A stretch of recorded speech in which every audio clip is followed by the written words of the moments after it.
Operation Domination is underway. The ultimate game plan to dominate your NFL experience. With your hosts, Dan you gotta be confident about your Achilles when you show up. Yeah, I mean, I got him at 24. And Adam the Root. Don't hope to be great and dominate. Well, all right. Welcome back into Operation Domination. Don't hope to win, be great, and dominate. As always, I'm your host, Dan Mader. Make sure you download Operation Domination on your favorite podcast app and check out our video content when you go to the Fantasy Football Advice Network YouTube channel at FF Advice Net. It is time for our best bets in the Line Your Pockets Green, which is why we have the great Chaz Filardi of Sports Betting Weekly on the show. Chaz, how we doing tonight?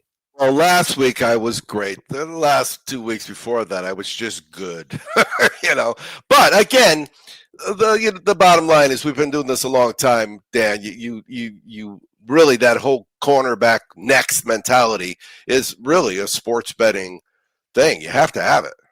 You absolutely have to. And then on top of it, we're hitting lines right now, man. Like the player prop thing is going really, really well. Again, make sure you guys check out my article in the Huddle. It comes out every Saturday. I could do 15 player props just on there. I talk about some of them on here, and we got a 55% hit rate, and I want that to be closer to 60. But 55% is still winning at the end of the day. And Chaz, you've been on fire with your half plays and your first quarter. Well, yeah, but let's make sure we're clear, because you see a lot of people out there. They say a 60% win rate, okay, but they're not giving out a lot of plus. You give out plus. So in other words, if everybody understands this, when you're winning 60%, but your teams are -1, your bets are -140, and I'm winning 55, but some of my bets are plus 127. Okay, it's 55 is sometimes better than 60. So don't get caught up in that number. Get caught up with how much money when you left your house that you have in your wallet, and when you come over the book because you played our place, how much money you got. That's really what you do. That's how it works, man. Maximizing the ROI is what you want to do at the end of the day. And that's what I try to do. I don't give out player props that are fluff pieces. To your point, I don't aim for -160s, -170s. I'm giving you either even money, -115, -110. That's what I'm looking for, or in the plus money, to your point. So hopefully we can keep that going tonight. All right, so let's kick this thing off, shall we? Because we got the Giants, we got the Lions, and while a lopsided game it looks like on paper, there's still always ways to win bets even in these matchups. Now, I should note here, Jackson Dart ruled out again this week. It will be Jameis Winston once more. I will throw in here, Darius Slayton is going to play after he missed a game with a hamstring injury, and he's the guy that I think could benefit the most from Jameis Winston. Just a little FYI fantasy football players out there, maybe Darius Slayton, a guy to take a shot on. Don't have a player prop on him this week. But when I'm looking at this game right now, the Lions are favored at 10.5 points. The over-under is at 50.5. So we're expecting some points to be scored in this game.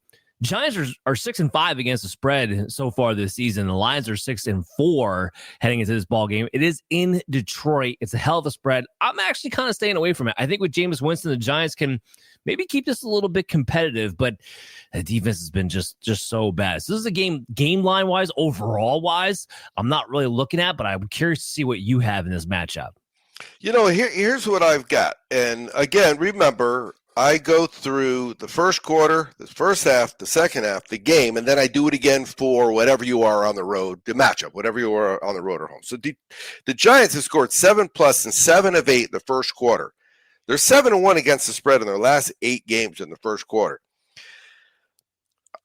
However, when you look at their road record, listen to this number.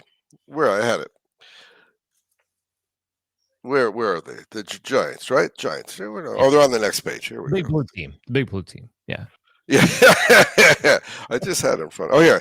So they covered by a half versus the Bears, right? And they were on the road. But before that, they're 1-9 against the spread on the road. 1-9. And 1-9 is a number that I like. And what do we've said about Detroit all season? They're just not scoring points. However, I mentioned to one of my buddies that that they're making a big deal out of him taking back the play calling, right?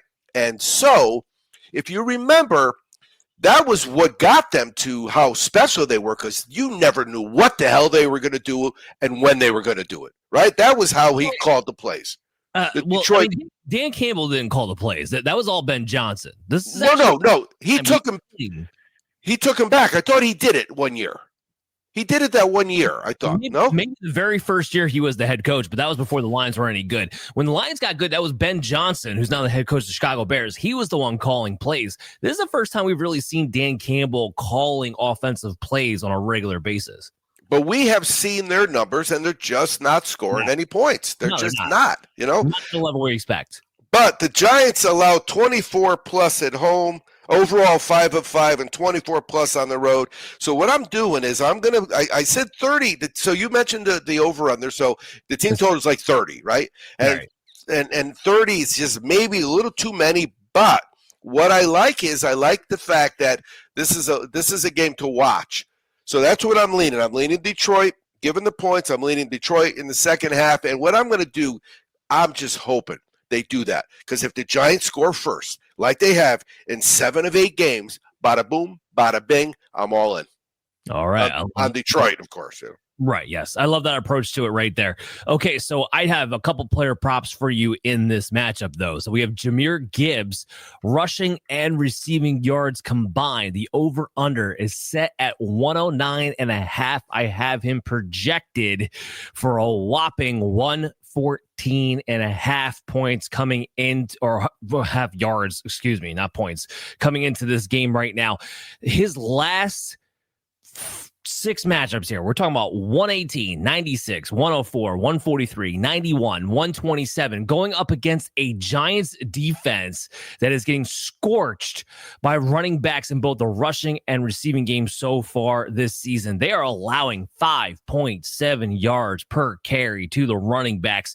Jahmyr Gibbs in line for a big game in this one. I think he could crush this line just with his rushing, let alone what he can give you receiving the football. So I have him over 109.5 rushing and receiving yards total. The other player prop I have in this game is Jameson Williams. I have him over 59.5 receiving yards. I have him projected for about 70.3. Now, Chaz, you brought up Dan Campbell taking back the playbook. Jameson Williams has been a direct beneficiary of that move.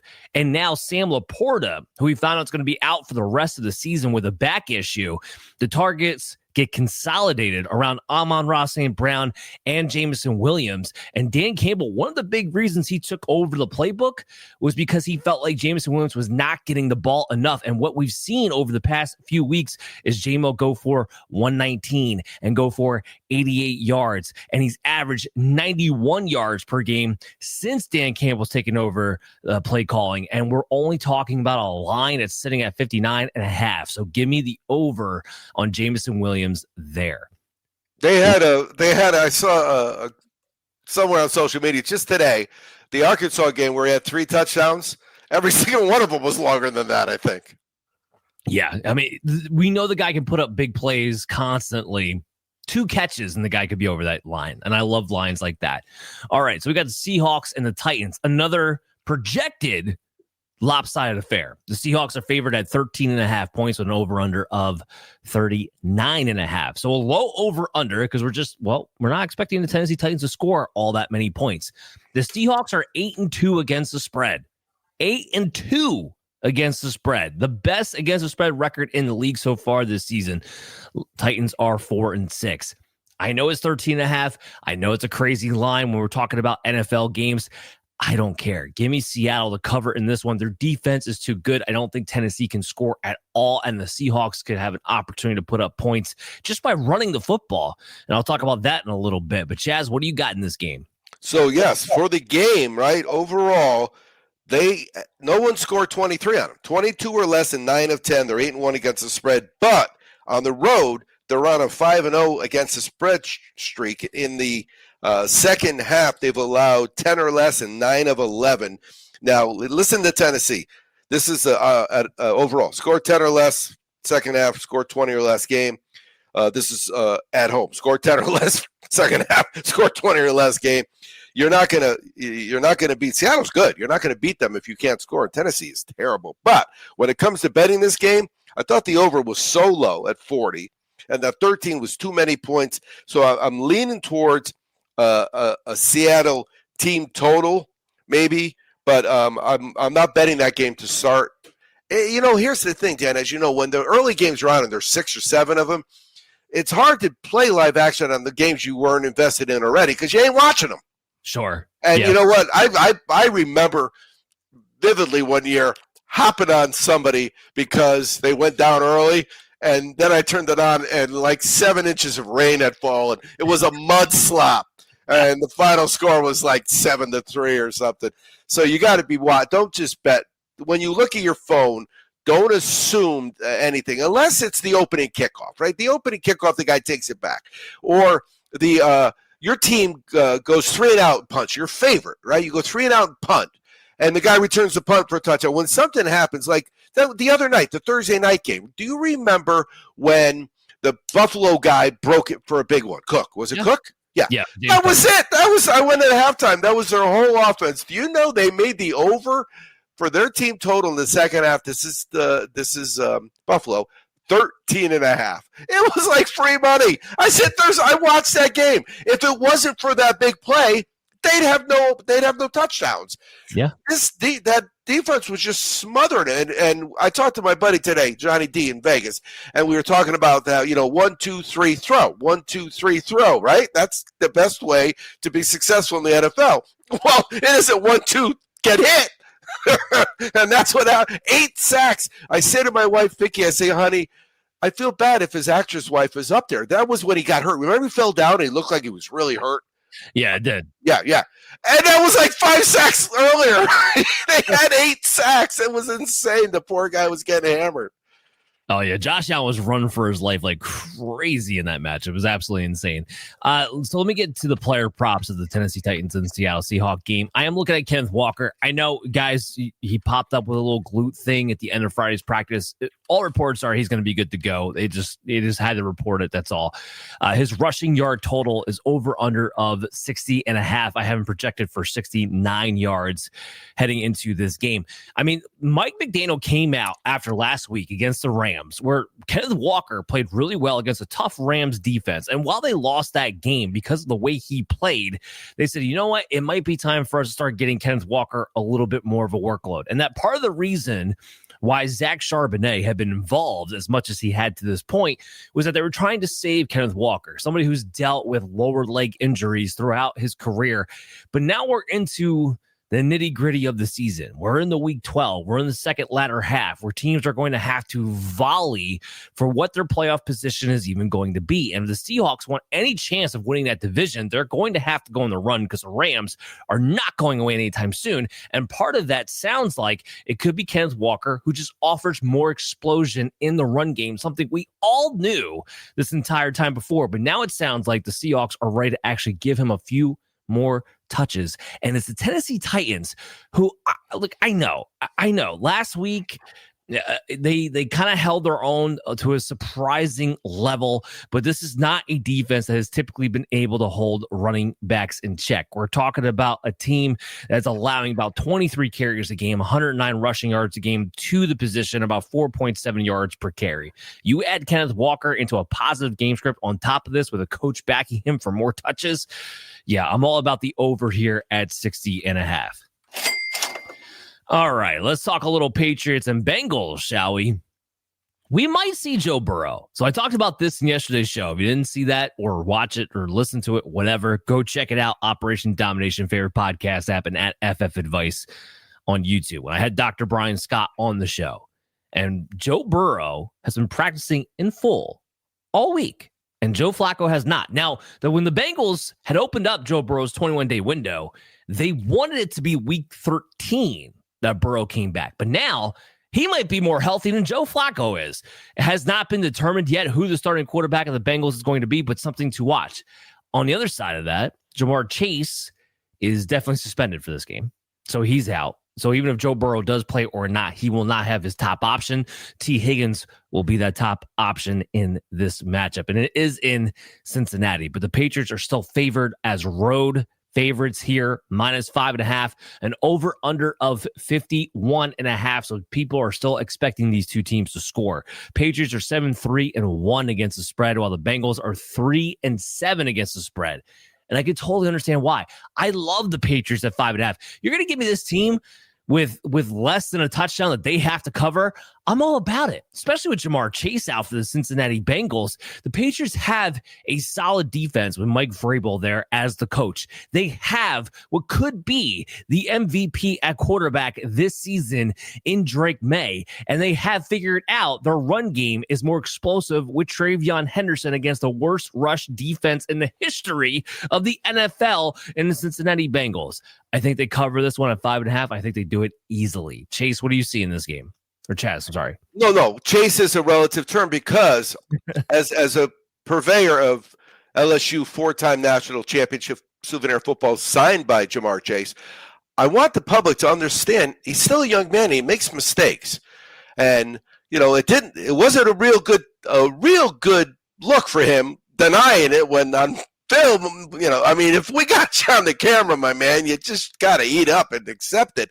But I don't want people to stop buying his memorabilia either. So I just want you to give the kid a break. But here's what we got. New England has scored 24 plus and 8 of 8 overall.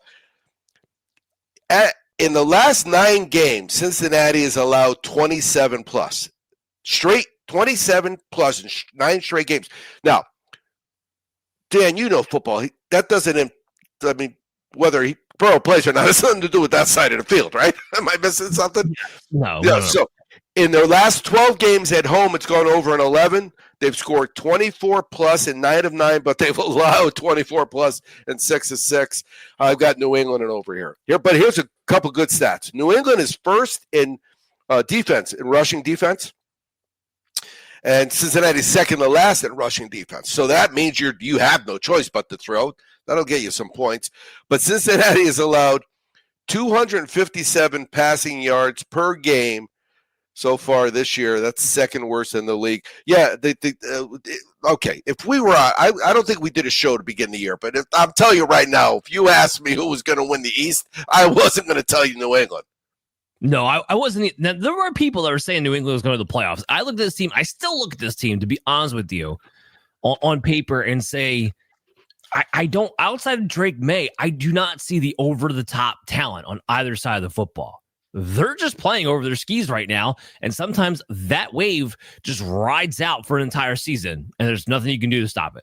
And that's what I think is kind of what we're seeing right now. Yeah, it'll tend to peter out, but it'll peter out when you're in the Final Four. It ain't going to peter out playing in the AFC East. Especially on Cincinnati. I can tell you that much. Yeah. Okay, so let's talk about a little player prop action because I do have one for you here. Speaking of T. Higgins, who's going to be the number 1 wide receiver for the Cincinnati Bengals. And frankly, I don't care if it's Joe Burrow. I don't care if it's Joe Flacco.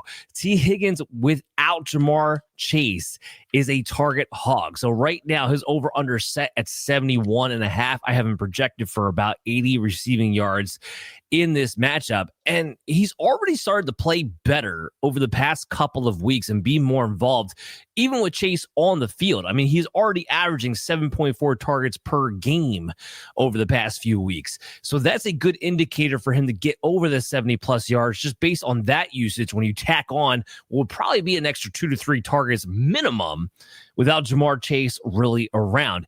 And against the New England Patriots, while they've been excellent against the run, you can throw on this team. They're averaging about 10 receptions, 130 yards, and 1.2 wide receiver touchdowns per game in their competition. That lines up really well for T. Higgins, which is when it's him. I mean, Andre Yosevich is just a dude, and he's just going to get a lot of the work here in a game script in which Cincinnati will most likely be trailing in as well on top of it. So give me T. Higgins over 71.5 receiving yards. Yeah, listening to you and knowing that they're not going to be able to run the ball. It's just not going to be able to run the ball. It's not going to happen. I would imagine you could parlay his reception, his targets too, right? Receptions. I mean, that could be a nice 3-teamer. Receptions. Yeah, yards and receptions. They don't really let you do targets, but No? yards and reception now. Yards and receptions we could do. Receptions do get a little bit tricky. So like with T. Higgins right now, he's at like 5.5 is his over under receptions. That's about right. Because it's kind of, even when you're a top-notch wide receiver, it's hard to project you definitively getting over that 6 mark. Yeah, but if you play defensive back, that when you're up by 17, 19, 22, whatever they're going to be up by, you tend to go backwards. Yeah, you catch it in front of me all day long, and they can go down the field, and you can get 5 reception from the same guy, and the average is 20. They get 28 yards out of those 5 catches. So the bottom line is, I like that. Listen to you, I like that play too. Yeah, and like I said, I'm not saying it's impossible, but Chaz, since you brought it up, this is where I do like the yardage props a little bit more, because I don't need 6 catches to get 71 yards. I only need like 4 or 5. You need one DB to fall down. That's all you need. Yeah, that's too. But typically speaking, I need like 4 to 5 catches to ensure that I'm going to get that 71 type yard mark. And that's why I like betting the yards a little bit more. I'm not so dependent on him definitively getting a ton of volume or receptions that way, because he could get, we saw AJ Brown this past week. He had 12 targets and then got 4 catches against the Lions. Yeah. All I need, the yardage, I just need you to hit a certain amount of yards. And with where he gets targeted with the football, maybe he only gets 3 or 4. That still could be enough. No, it's funny because that AJ Brown thing was, I'm whining, right? So throw me the ball, but that's not how you are successful. I throw you the ball when the other team isn't expecting me to throw you the ball. That's how you're successful, Well, no, it's more so when your offensive coordinator can actually call plays to set you up for certain receptions. And right now, the Eagles' offensive play caller, Kevin Petulio, or whatever you want to call him, he sucks. And that's the real problem that's going on in Philadelphia right now. That offense has been, just don't even get me started on a rant. That offense has been absolutely bleak for the amount of talent that they have. Anyway, Jets and Ravens we have coming up. Another lopsided line here. So the Ravens favored at 13.5 in Baltimore. Total is at 44.5. The Jets have actually been 5-4 and 1 against the spread, while the Ravens have been 4-6. Now, Ravens, the context, I mean, a lot of that came when Lamar Jackson wasn't playing. So you can kind of throw out quite a bit of that. The Jets are playing Tyrod Taylor. They benched Justin Fields. Little home revenge. No, I'm just kidding. I'm taking the Ravens to cover even on a big line. I don't care. The Jets are pathetic. What do you got in this game, Chaz? Here's a weird one, right? In the second half, in their last 6 games, the Jets are 5-0-1 against the spread, and they were getting points in every single one of them. Now, who would have thunk that, right? Right. But to me, what does that say? They keep playing. They keep playing. Part of it is they're down by so much that, they have to keep playing because the other team doesn't. And you see it. You see the difference in play calling. We talk about it all the time with game flow, where you get screwed because you need one more reception, right? And they got a 17-point lead, and there ain't a shot in hell that ball's going in the air. It just ain't happening, But yeah, I thought that was a big one. On my sheet though for my wager, so I went through it before I got on the show, you guys. I'm betting 9 of the 13 games that are left, so that's a 2/3 basically, a little more than 2/3, or somewhere around 2/3. So this is the game with New York Jets and Baltimore, which will be on in my house. I have the over. Here's why I have the over. Both teams allow more yards than they gain. That to me is an over. That's how I bet over. I look for that. I have your passing yards, your rushing yards, and your total yards. And when you give up in those same categories, and if you give up more than you get, I don't like you. But when both teams do it, I like you both. Was that 2 wrongs doesn't make it right? In this case, 2 wrongs doesn't make it right? Well, the bottom line is Vicky makes fun of when I bet over. So I went to a Holiday Bowl one year, and I had both shirts on. And every time the ball changed hands, I changed shirts. I took the one off, I put the other one on. I put the one off, I put the other one on. So I literally had 3 shirts. I had a white shirt underneath, and I don't know if it was Oklahoma State, who it was, or whoever they were playing. And I would just go back and forth. And some guy was drunk and was giving me crap. And I explained to him I had the over. And it took him a while, and he became my friend. He went from wanting to hit me to becoming my friend. But, yeah, because it really is. It's, like at soccer when they don't keep score. When you got the over, you're rooting for everybody. Right. Yeah, exactly.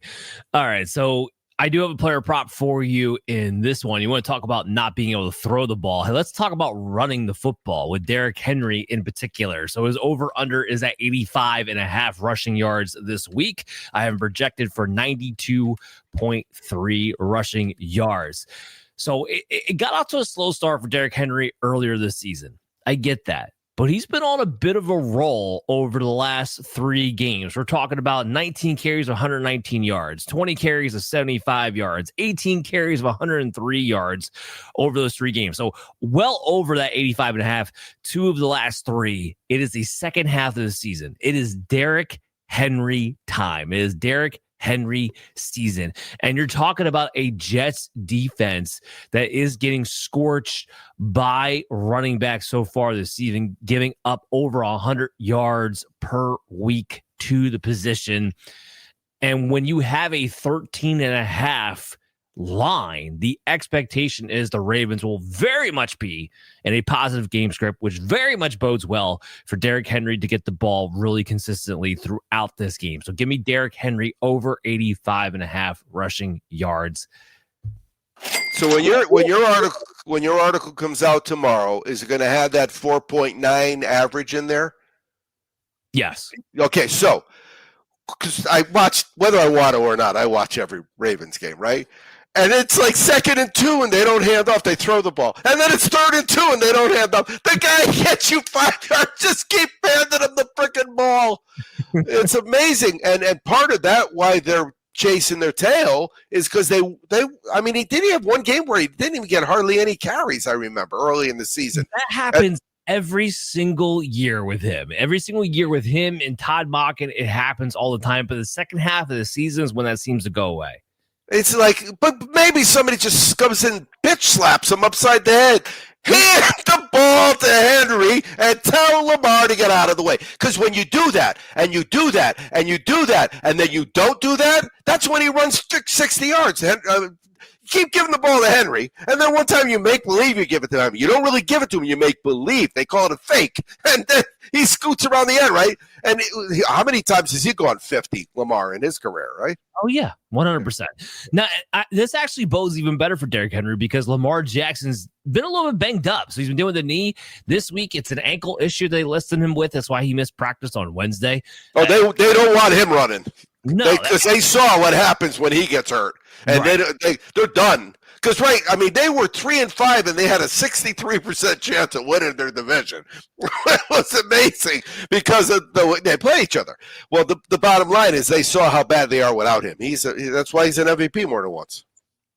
100%, but it's also why I don't think they're going to push the envelope with him this week either. Oh, you can't. You'd be crazy. Anytime you put your quarterback in harm's way, you're stupid. I agree 100%. All right, so let's talk about the Colts-Chiefs game. This game is in Arrowhead. It opened at 3.5. Actually, the last time I checked, this game had moved to 4.5 with a really high over-under of 50.5. And that kind of surprised me a little bit. I do have the under in this game. I don't think there's going to be as many points scored as people think. And I have the Colts. If this game moved to 4.5, which it has, as I'm looking at it right now, I got the Colts covering. I think this is just going to be a field goal game. Either way, the Colts might win this game outright. Like, I wouldn't rule that out. The Chiefs are not looking like a good team right now, not like the team that we expect to see. And the Colts are tailor-made to kind of win a type of game like this, a grind them out type of football game. Either way, give me the Colts plus the points, and I'll even take this to be my underdog special. So the Colts are 6-3-1 against the spread. The Chiefs are 5-5 right now. Chaz, what are you seeing in this matchup? So listen to this. On the road in the first quarter, in their last 12 games, the Colts are 11-1 against the spread. So guess what I'm betting? In the first quarter, I bet Indy's team total over. I bet Indy. Indy is number 1 in yards per game with 396. And they scored right? And they scored in the first quarter on the road 11 of 12 times. So, yeah, I've said this before. I don't have a problem with cash in the first half and then going like that with the remote. I don't. Yeah. I also don't. I also like that your bet's kind of in line with my whole I think the Colts cover in this game.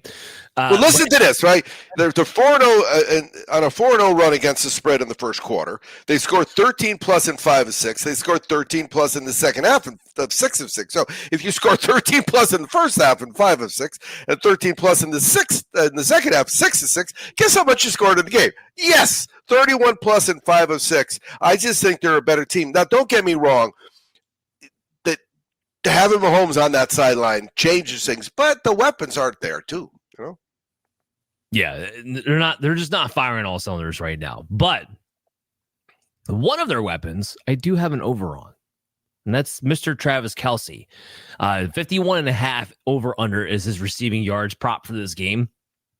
I do have him projected for 63. So things have picked up for Travis Kelce over the past few weeks. He's had 58, 77, and 51. He's been back to getting 7 to 10 targets per game over the last few weeks. And you're going against the Colts. As good as their defense has been, well, they're a little susceptible to the tight end position, allowing 6.3 targets per game, 4.3 catches, and 72.6 yards to the tight end position. With the way Travis Kelce has been playing, how I expect this game script to go, I do like Travis Kelce to go over a modest line of 51.5 receiving yards heading into this matchup. So cash that one. Vikings. I mean, the bottom line is we've watched them for how many years now, right? Right? For how many years we watch them? When things go bad, he looks for them. Yeah. There's no doubt about it. And there was some question about that because when Rashee Rice came back, he was starting to get a lot of those types of targets, running those types of routes. Still is, quite frankly, but now it looks like both of them are able to eat. The odd man out, unfortunately, for some fantasy owners is Xavier Worthy. He's just been the odd man out. It's Travis Kelce and Rashee Rice, and they're just attacking the hell out of the middle of the field. Talk about the North, though. We got the Vikings and the Green Bay Packers. Packers favor. I gotta double check this. I'm not sure if this is correct. I gotta look at this again. Right now, I'm showing Packers favorite at 6.5. I don't think that's what I have. Really? Okay, well in that case, I'm taking the Vikings to cover. Well, that's funny you say. It's funny you say that because I've got Minnesota has scored 10 or less in the first half and 9 of 11. However, Green Bay is 1-7 against the spread in the first half, but Green Bay at home has allowed 18 or less in 8 of 9. The under has gone 2-9-1 in their last 12 games, whereas Minnesota on the road has gone over 7 of 8. I have Green Bay money line, so we could both win. We can both win with that. I like that a lot. And you've heard me say the money line to me. And I always give the dude that I used to do soccer with credit because he would be betting, minus 250, minus 300, minus 340.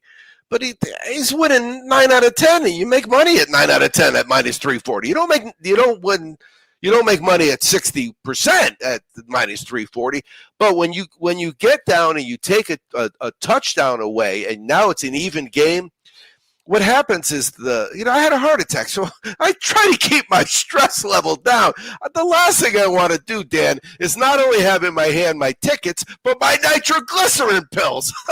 That's not a good combination. So I'm not afraid to do money lines, even though I don't really usually bet them big. I usually do the parlays, and I'm looking, if I can get 2-1 on my money on 3 or 4 money line teams, and they all win, I'll have them, on the side with the points. But when I put it on the sheet that it's money line, that means it's going to be in some parlays. Love it there. Yeah. So the Vikings, I know JJ McCarthy's been awful, and I'll be the first one to jump. Yeah, until the one time I needed him to be, he looked like Joe Montana that one night when he first came back. Oh, I know. But at 6.5 points, the Green Bay Packers lost to the Carolina Panthers in Green Bay. They have been on a downward spiral. They are 3-7 against the spread this season. this should not be this big of a line in a divisional matchup game with a team that's really just not playing well. And that in the Green Bay Packers right now. So, yeah, I'm taking the Vikings to cover this. Give me the 6.5 points. I also have a player prop for you, and that's Christian Watson, his receiving yards at 50.5. So Watson, as he's come back each week, played a little bit more and a little bit more and a little bit more. And now reestablishing himself as to what we knew he was before the injury and saying, hey, I'm this guy still again. And that is the number one playmaker at the wide receiver position. Not saying necessarily the number one target. That still might be Romeo Doubs on a week in, week out basis. But the number one playmaker that the Green Bay Packers have. I have him projected for 58.5. So I have a 8-point edge there with the line at 50.5 heading into this matchup. Last couple of games, he's been over 60 yards easily in those games. And Minnesota does allow the big play, which plays well for a guy like Christian Watson. So they're allowing 14.5 yards per catch at the wide receiver position. You give Christian Watson about 5 to 6 targets, which is generally what he's been getting anyway.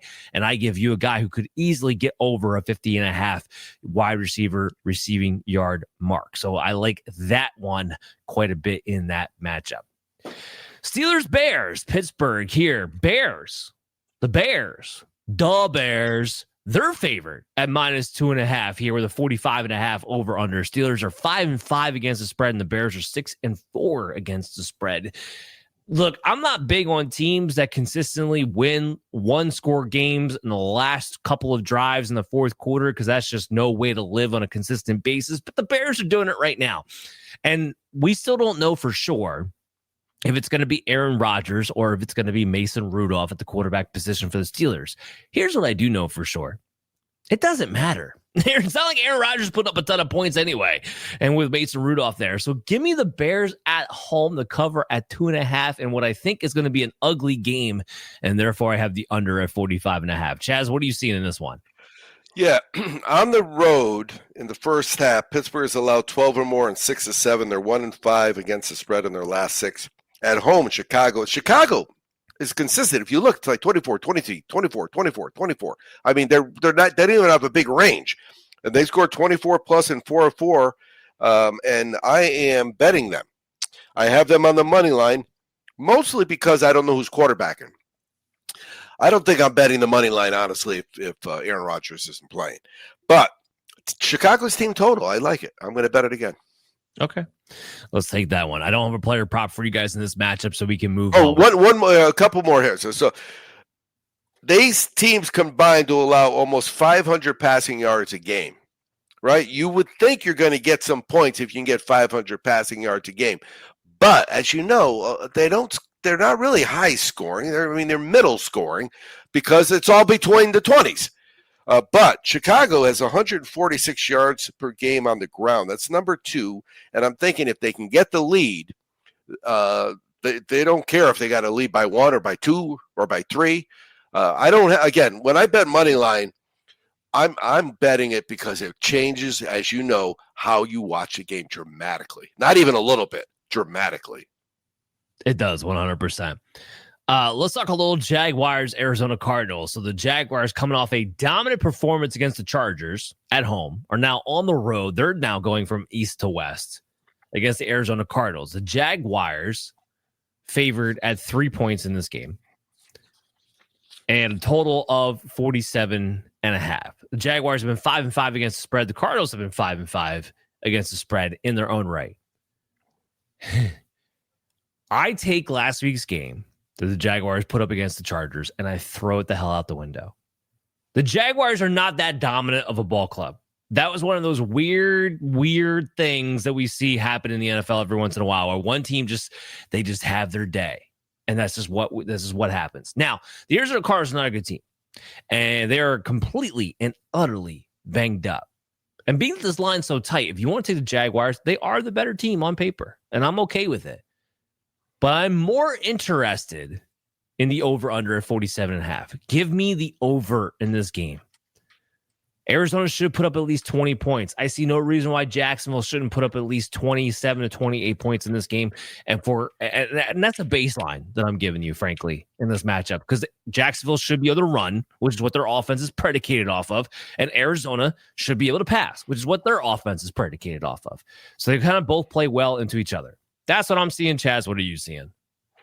So for the trends for both these teams, all you see is they score a lot and they allow a lot. Over on the road, Jacksonville 7 of 8. Over at home, Arizona 7 of 8. I'm on the over. Winner, chicken dinner. All right, how about that? We're both on that one. I do have player props in this game. So I have Jacoby Brissett, the quarterback of the Arizona Cardinals. His over-under line is set at 246.5, and I have him projected for about 253.5. Not a crazy over that I have projected for, but this is a guy who just broke the record for the NFL in completions a week ago against the San Francisco 49ers with 47 completions, and it was on 57 attempts. It's insane he had 57 attempts, but at the same time, 47 of 57, that's a pretty high completion percentage for a guy who's throwing the ball that much. And the Jacksonville Jaguars, besides the Chargers game last week, had been a pass funnel defense who had been allowing 247.3 yards per game on average. And we get the Cardinals, who are pass first all the time, and we're talking about 246.5 line. I'm all over Jacoby Brissett being over on this one, and I'm not done. I'm going to pair him up with who's going to be his number one wide receiver this week, because Marvin Harrison Jr. is out yet again. So Michael Wilson comes in, and because he's Michael Wilson, and because last week was just 1 week when we saw him get the 18 targets and 15 catches for 185 yards, we haven't seen consistently. So as a result, the books are still a little bit behind here in my estimation.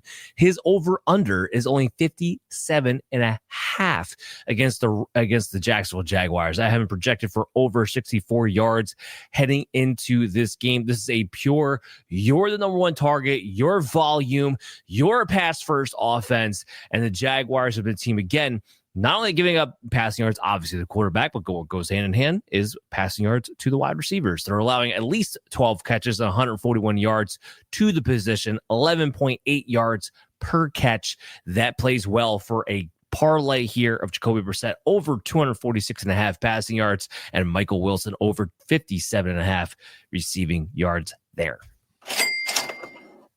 Cash it, baby. All right. We go from that game, which could be fireworks and exciting, to one of the lowest over-unders of the week, and that is the Browns and the Raiders. I gotta double check this game too. Hold on, because this doesn't seem. Oh, it is right.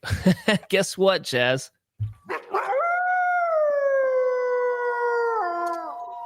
The Raiders, and this is in Vegas, but the Raiders are favored at 3.5 points. The over-under set at 36.5. Yeah, no. Give me the Browns to win this game outright. I know it's Shedeur Sanders, and everyone's on both sides of the aisle right now.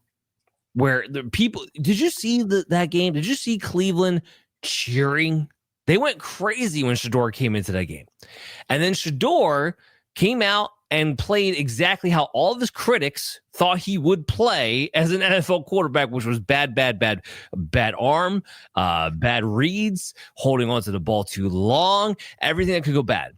No, really, honestly, I have never seen someone on an NFL field that didn't look like he belonged there. And I don't know if I'm not saying that his talent doesn't belong there, but obviously it was like, hey, kid, you want to play quarterback? Hand them the ball. It was brutal, but here's the context behind that. Not once. I'm talking training camp, off season, throughout the entire season. Not once has Shedeur Sanders had any reps with the first team offense in Cleveland. Not one time. That's a fact. So now you have a week where he got prepped to be the starting quarterback for the week. And I'm not saying it's going to fix all woes, but when you have an elite defense like the Browns, and you're talking about the Raiders, who Chip Kelly, how in the hell does this man still have a job? They don't score 20 points. They haven't scored. They scored 20 points once. I was watching that game, and I said, Chad, trust me, this is the New England game. They ain't scored 20 points. And they didn't score 20 points. They were just terrible. And you know what? Chip Kelly was so exciting at Oregon, but you know what? Maybe he's, sometimes if you sign with the dotted line with the blood in your finger with Satan, what happens is you get a little excited and then say, screw you, I'm Satan, because it's like two different coaching. It absolutely is. So I'm expecting the Raiders to actually win this game outright. The 36.5 over under, I'm okay with you taking the under on that one because there's not going to be many points scored here, but I am going to take the Browns outright to win this game. What are you seeing? Well, listen to this. This is on the road. Cleveland has scored 20 or less in 14 of 15, which would say there's no way they're winning. However, they're playing the Raiders, but they're 1-12 against the spread on their last 13 on the road, and there's not a shot in hell you would get me to bet any money on Vegas, but I will probably would bet Vegas' team total under, but here's what I've got. 36 is the under, right? It's such a low under because all it takes is ineptitude, right? A fumble on the 8-yard line, right? And now you got an 8-yard, your first and goal. So, but, and the thing is, when I bet unders, the best part about unders is when you're right, it's the second half. Because if it's 7-3 at halftime and the first half was 24, well, now it's 48. So now you got all the points you didn't give up in the first half, they're still in your kitty. So you can give up, 21 points or the second half can go over and you can still win the under bet. So this game, what I would look at is I would watch and see what happens, but the Vegas, they can't score 20 points. The problem is, that it's right about there. So, that's the thing. We talk about team totals all the time. If you score 14 or more in 45 straight, which is great, but if your line's 14.5, it don't help me any. No, it doesn't. I do have a player prop for you guys in this game. Is Ashton Genty rushing and receiving yards. The over-under is... Oh, my God. We had him, right? You gave me him. Didn't you give me him? And they handed them the ball twice, and they sucked. And the whole time the announcers are saying, well, Pete Carroll normally runs the ball, and they threw it to him more than they gave it to him. And they sucked, and they didn't give him. He's the best player on your team, and he had 2 carries at one point. I was losing my mind. He had 6 carries total in the game. I lost my mind right there with you. It made no sense. And guess what? I'm betting the opposite way on him this week. So at rushing and receiving yards at 78.5, I have him projected for just 71 yards heading into this game. So that's rushing and receiving against the Cleveland Browns, which has been the top-notch defense, especially against running backs this entire season. I am not expecting much in a matchup like this. They are only allowing 3.9 yards per carry. They're only allowing 3.7 receptions per game to the position. That is not enough with the way this offense is operating for Ashton Genty to get over 78.5 all-purpose yards in this game. So give me the under on that one. Eagles, Cowboys, NFC East divisional matchup. Here we go. The Eagles are favored at 3 points heading into Dallas with a 47.5 over under. The Eagles have been 7-3 against the spread. The Cowboys have been 5-5. I really want to take Dallas, Chaz. I don't know what it. I'm not gonna bet this game. I'm not gonna put an official stamp on it. My heart of hearts. This is what I'm telling you guys. My heart of hearts says that Dallas actually pulls off the upset here. I don't like the way the Eagles have been playing and looking. However, they have been winning ball games despite the fact that they've been playing ugly football. And there's no other way around that. And Dallas is a mediocre team. There's plain and simple. They're a mediocre team. But they're at home in this matchup. And that's where it gets a little bit interesting to me. If you're at home, you're in Dallas with an Eagles team that doesn't look right. Chaz, I don't know if you agree with this or not, but I look at the Eagles very, very similar to 2 years ago. When they came off, they had lost the Super Bowl to the Chiefs, and they went 10-0 to start that year. And they didn't even make the playoffs. They made the playoffs. They got knocked out in the first round by they went 0-6, didn't they, to end the season or something? They completely and utterly imploded because, and we had kept, even while they were winning games, we had kept hearing about how there was this dysfunction in the locker room and they didn't look pretty on Sundays. This looks like that team to me. And at some point, I think the levee's going to break. And I just have a feeling. Again, I don't have data to back this up. This is just a gut feeling that Dallas actually wins this game outright. But I'm not going to tell you to bet it because I don't have more than my gut feeling to tell you to bet Dallas. So what do you see in this one, Chaz?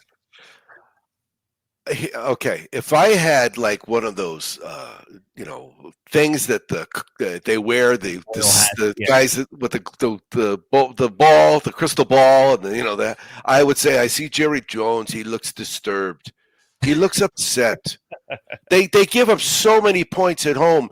If you ever had a struggling offense, all you need to do is play Dallas.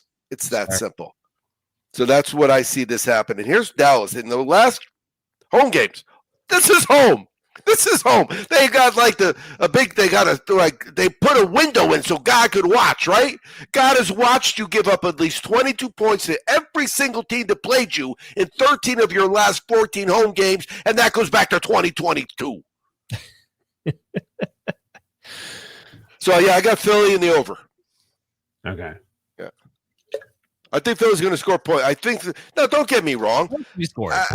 I know Philly's struggling, but we also know they got pretty much the same guys that on offense that won a Super Bowl. I just think Dallas is going to make them right. It's quite possible. They made a lot of teams right. I do like the over quite a bit in there. I do have a player prop for you, though, in this one, too. So I have Javonte Williams rushing yards, 67.5. It's one of the lowest rushing yard totals that he's had so far this season. I have him projected for 81. People are getting a little bit, I don't want to say out of whack completely, but a misperception, let's say, on what the Eagles' run defense truly has been so far this season. So first of all, Javonte in his own right, he's gone 41, 83, 93. That's been the last 3 games as far as his rushing yards on the ground. So he's averaging well over the line that you're giving him here. But also on the Eagles front, they are allowing 114 rushing yards per game to the running back position. This is a defense you can run at and on if you have an offense that's willing to commit to the run, which the Dallas Cowboys have been with Javonte Williams. So give me the over here on Javonte hitting that 67.5 rushing yard mark. All right, we get to a game that's a little bit less exciting, and that's the Falcons and Saints. Look, these NFC South games, they have to happen. But guess what? We can still win money on them. So the Saints are favored in this game at 2.5 with a total over of 40.5. Michael Penix is out. Drake London's out for this game. Michael Penix is out for the season. So we're back to Kirk Cousins, who's looked cooked every time we've seen him since 2024. However, people are really undercutting the Atlanta defense. Devon Diablo is back. That makes a huge difference for this Atlanta defense. Tyler Shuck is one of the worst quarterbacks I've ever seen under pressure. And you can say what you want about Atlanta, what they gave up against the Carolina Panthers a week ago. But what you can't say is that this team is amongst the top in pass rush win rate. It's a bad matchup for the Saints. The Falcons can still hand the ball up to Bijan Robinson. I'm loving me some underdogs this week, Chaz. Give me the Atlanta Falcons to win this game outright in New Orleans. What are you seeing? This game screams under, right? My notes here say, do not bet this game. Boycott this game. Do not encourage these teams to continue to play badly. They need no help. That's what my notes say. I wrote those notes last night. Well, I'm going to take Atlanta over. I'm going to take Atlanta to win outright, but I'm also going to take Kirk Cousins under. Not usually a side I go with, but I'm going to take him under his passing yard mark. So it's 207.5. I have him projected for 182 basically in this game. Look, if the Falcons move the ball in this game, it's not going to be because of Kirk Cousins. It's going to be because of Bijan Robinson. Cousins doesn't look like he has the NFL arm to even throw the ball more than 10 yards down the field with any kind of velocity and any kind of meaningfulness whatsoever. And then you take Drake London out of that mix. On top of it, you're dealing with Darnell Mooney, who's been a shadow of himself all season long, and Kyle Pitts, which is fine. The last time we saw Kirk Cousins start, Kyle Pitts had 9 catches on 9 targets for a whopping 62 yards.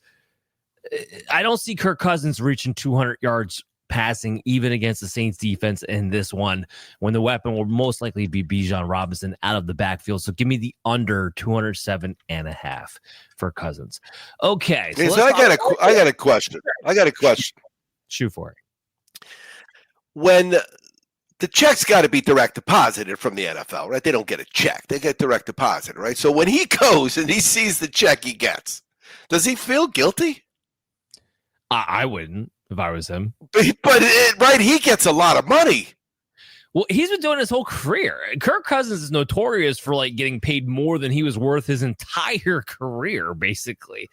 So I had him win a play for me. I was in Lake Tahoe, and it was a shit long time ago. I'm pretty sure it was him. Did he play for Michigan State? Yes, he did. He threw a Hail Mary up in a bowl game. I was in Lake Tahoe. Snow was falling, like 4 feet of snow, and we were eating and drinking. I think it was New Year's period. It was really just a great part of my life. And he threw a Hail Mary and won the game. I remember that. God bless him. Good times. Talk about good times. Talk about the little Buccaneers and the Los Angeles Rams. Rams favored in this game at 6.5 points with a total of 49.5. The Bucs have been 5-5 against the spread, but the Rams have been 7-3. I don't really care about the line so much. I think the line's about right in this matchup, but I do like the over at 49.5 in this game. You're talking about two offenses that can get the ball rolling through the air. Chaz, what do you see? Every single week. I said it earlier kind of as a foreshadowing. I go through, right, your quarter one, half two game for both home and away. Tampa Bay has none, not one trend, not one, all X's, not one. They're so inconsistent that they can't do the same thing 3 weeks in a row. That's all it takes to be a trend. You just got to do it for 3 weeks in a row. You got to score more than like 13 points and a half. You got to have an L or have a W or have an O or have a U. That's all you got to do.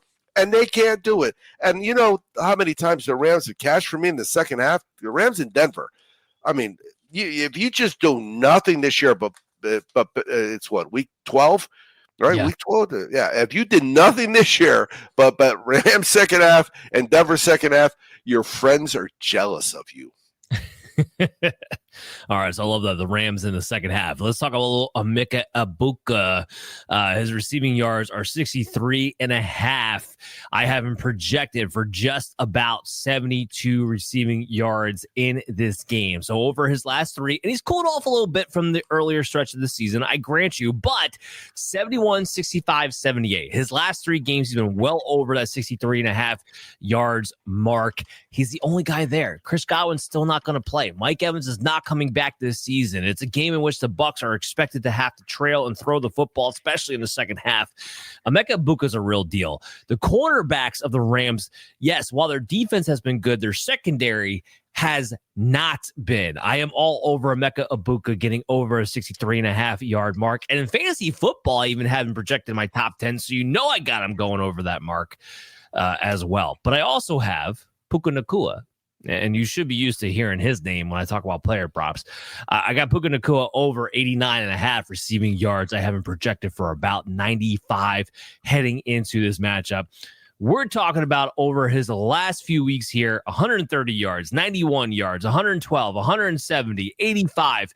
The only one of those games has he gone over that mark, and you're playing against the Tampa Bay Buccaneers that have been generous to the wide receiver position, allowing 160.3 yards per game to that position per week. I like Puka Nacua over the 89.5 yard mark. Any comments there? Yeah, one note I got here. Tampa Bay just played New England and Buffalo. Now they got to play the Rams. I mean, don't think that matters, No, when You need a break. You when you get like Baltimore, they showed Baltimore's schedule. The teams they were playing were like 10-20 against the spread. But the bottom line is sometimes you got a tough schedule, and New England's Buffalo is Buffalo, right? Whether you beat them or not, whether they're good or not, and they ended up beating them by 20. I think they put a 40 on them. That's tough to come back week after week after week when the teams keep getting better. Well, Buffalo won that shootout. Right. And they played New England the week before. Now they got to play the Rams. I mean, that's 3 in a row. It's tough. It is tough. It's absolutely tough. Let's talk about Monday night, our last game of the show. So the Panthers are going into San Francisco. The 49ers are favored at 7 points, and the total is 49.5. The Panthers have actually been 7-4 against the spread, while the 49ers have been 6-5 against the spread here. I like the over. All right. I'm not a Bryce Young guy, and he doesn't play well back-to-back weeks. And in fact, if he's not playing the Atlanta Falcons, he doesn't seem like a competent NFL quarterback. The 49ers defense sucks. They are really bad right now with how many injuries that they've had to sustain, and they just lost their second string middle linebacker on top of it to open up the middle of the field even that much more. But the 49ers offense, especially with Brock Purdy back and George Kittle back, and Ricky Pearsall back, can put up some points. And we've seen them do that over the past few weeks as well. So I like the over in the total of this game, but I'm not betting the line either way. 49ers should cover, but I'm not betting the line either way. I like the over. What do you got in this game, Chaz? Yeah, in their last 7 games overall, San Francisco has gone over the number 5-1-1. And here's what my notes. This is back-to-back Monday Night Footballs where thanks, no thanks. I'll watch it. Maybe I'll join it.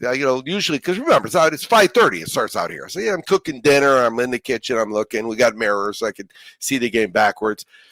I don't normally drink on Mondays, but if I'm drinking, watching the game backward in the mirror, it just gives me a headache, man, because it really is confusing. But unless Carolina scores first, like I said, with the Vegas and was it New England? Who did they play? Was it Vegas and New England? Vegas and Cleveland. No, last week. Oh, the Cowboys. Yeah, right. The Cowboys scored. So there was 3-3, 3-0, then 3-3, then 6-3. That's what I'm doing. If Carolina, I'll watch this game, and if Carolina scores, I'm betting San Francisco.